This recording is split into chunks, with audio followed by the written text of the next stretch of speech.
Today we're going to explore one of the most unique coal mining towns in Appalachia, a place called Himlerville, built by Hungarian immigrants with the dream of a fairer coal mining community.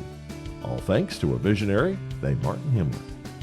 Hello folks, I'm Steve Gilley, along with Rod Mullins, and this is another one of the stories of Appalachia.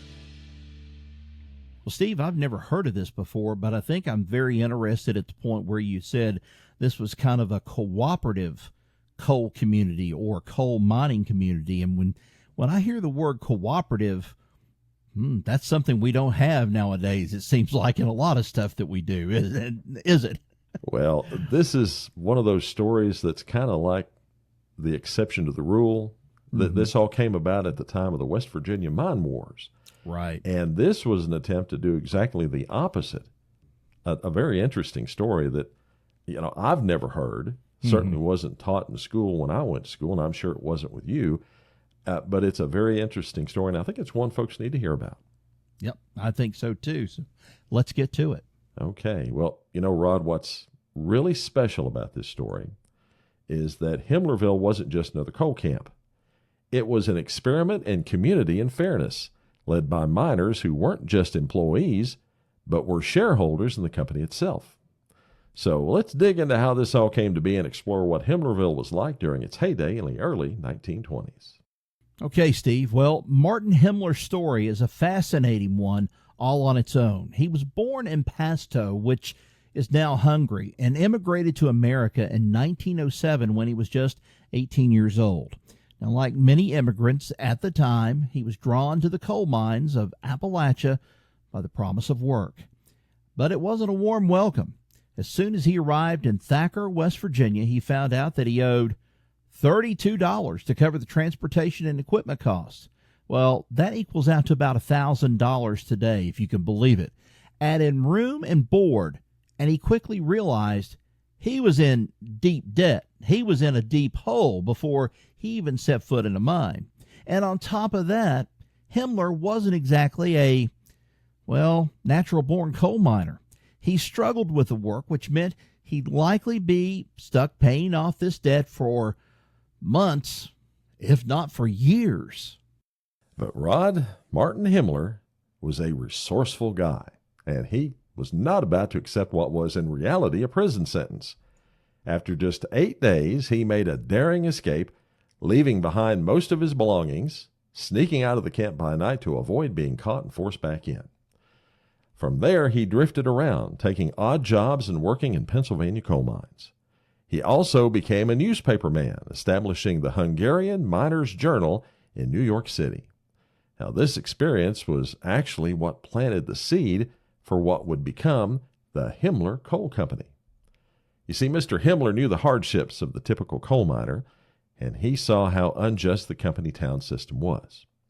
And so, in 1918, he decided to create a different kind of coal company in Martin County, Kentucky, that would eventually turn into the town of Himmlerville. Well, Himmlerville was not your typical coal town. By 1920, it developed into a lively, industrious community filled mostly with Hungarian immigrants. Himler was building a place where the miners didn't just work, they had a real stake in the company, which was a revolutionary idea. Well, back then, most miners were a little more than indentured servants to the coal companies. They lived in company-owned homes, which paid in scrip and could only shop at the company store, which sold goods at inflated prices. But in Himmlerville, Himler did things differently. The miners were shareholders in the company, and they had a say in how it was run. Himler himself never owned more than 3% of the company. Instead, he put the power in the hands of the workers, and it was truly a cooperative venture. This just wasn't a job for these miners. It was a community, a culture, and even a pathway to American citizenship. Himmlerville in its prime was in many respects a wonderland compared to the average coal camp at the time. This town had over 200 homes, along with schools, churches, a bank, and even its own town hall. There was a bridge built over the Tug River to transport supplies, lumber, and coal from West Virginia into Kentucky. And they had electricity, Rod. Every home had electric power and indoor plumbing, unheard of in coal camps of the time. In fact, most small towns didn't even have those luxuries, even in the 1920s.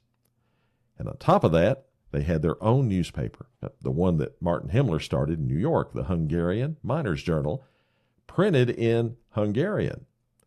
Now, this wasn't just a place to live. It was a town with a vibrant culture that celebrated its Hungarian heritage while supporting American ideals. Well, they had even a bilingual school, Steve. Kids in Himmlerville were taught in both English and Hungarian, and there was a night school for adults to learn civics and prepare for U.S. citizenship. Well, Himmler also organized cultural activities. They had a 24-piece brass band, regular dances, movies, and lectures on European and American history. Well, this wasn't just about working in the mines. It was about creating a well-rounded life for the community. Well, despite all of these positive aspects, though, Himmlerville wasn't without its share of tension. There were definitely cultural differences between the Hungarian immigrants and those native-born Appalachians. Oh, yes, indeed there was. There was a lot of nativism in the region, which created friction. See, the Hungarian community was tight-knit with its own language, traditions, and shops.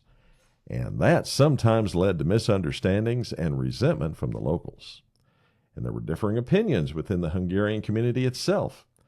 The Hungarian press was divided on Himmler's vision. Now, some thought he was too conservative. Others saw him as way too radical. He was basically walking a fine line. But even with these challenges, Himmler managed to maintain a level of harmony and autonomy in Himmlerville, largely because of that cooperative model. It gave miners pride in their work and in their town.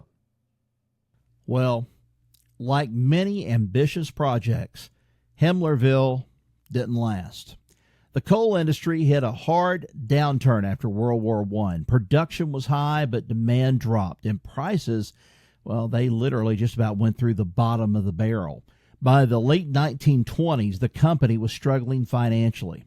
And, to make matters worse, a 1928 massive flood devastated the town, wiping out homes, businesses, and infrastructure. The company couldn't recover, and eventually the Himmler Coal Company went bankrupt. It was a heartbreaking end to a most promising town. Martin Himler left Himmlerville with just $4 in his pocket. The community he had built from the ground up was lost, and the residents left too, in search of work and stability elsewhere. Well, Rod, even though Himmlerville came to an end then, Martin Himler's story did not. He moved to Columbus, Ohio, where he continued publishing that newspaper. And when World War II came around, he joined the U.S. military, eventually becoming a colonel in the OSS, or Office of Strategic Services, a forerunner of the Central Intelligence Agency. Now, his work in the OSS was impressive. His job was to round up and interrogate Nazi war criminals in Hungary and Austria. He arrested over 300 of them, personally conducting interrogations on 40. Martin Himler passed away in 1961. 60 years later, in 2021, he was posthumously awarded the Congressional Gold Medal for his work with the OSS, a recognition of his incredible contributions. Well, the name Himmlerville may be gone, but the town lives on. It eventually changed its name to Beauty, and about 30 original miners' homes are still there. The Himmler Coal Company Bank, the powerhouse, the bridge, and the Hungarian cemetery also remain. Martin Himmler's fine home on a hill above the camp was placed on the National Register of Historic Places, but sadly had to be taken apart due to safety concerns. Himmlerville wasn't just a coal town. It was a bold vision of what could have been in Appalachia, as well as a blending of Hungarian and Appalachian cultures. You know, and you bring something up here too, Steve. Can you name me one other person, and this person was a famous actor who also participated in the OSS during World War II? Oh, yeah, I can't place his name right now. Who are we talking about? Well, it would be Christopher Lee. Yes, yes. And Christopher Lee would not discuss, even up until right before his death, he would not discuss what he did in the OSS. As a matter of fact, I think he taught Peter Jackson how to properly stab someone in the back and how they were to react. And he was asking Peter Jackson, or he had told Peter Jackson about this, and he said, well, how do you know? He said, I know I have secrets, my boy, and part of that is being with the OSS. But I think it's interesting that Martin Himler and him both were not, I wouldn't say together, but both working with the OSS during wartime. And, you know, as they said, he arrested over 300 of them, personally conducting interrogations of 40 of them. That's maybe not to say what else happened, but still, Himmler actually came out on the better end of the stick, so to speak. Well, you know, when I was researching this story, that was the twist that I certainly was not expecting. You know, I figured when Himmlerville ended, Martin Himler just went back into obscurity, never to be heard from again. But to find out he went into the OSS in World War II, that was a big surprise. It's just goes to show some of the very unusual people that come through this part of the United States and this part of the world, Appalachia. And folks, that's the story of Martin Himler and his experiment in cooperative coal mining. Another one of the stories of Appalachia. Thanks for listening. Be sure to subscribe to the Stories Podcast so you don't miss any of our stories. You'll find us on Apple Podcasts, Spotify, Spreaker, iHeartRadio, or wherever you get your favorite podcasts. Till next we meet, y'all take care. So long, everybody. So long.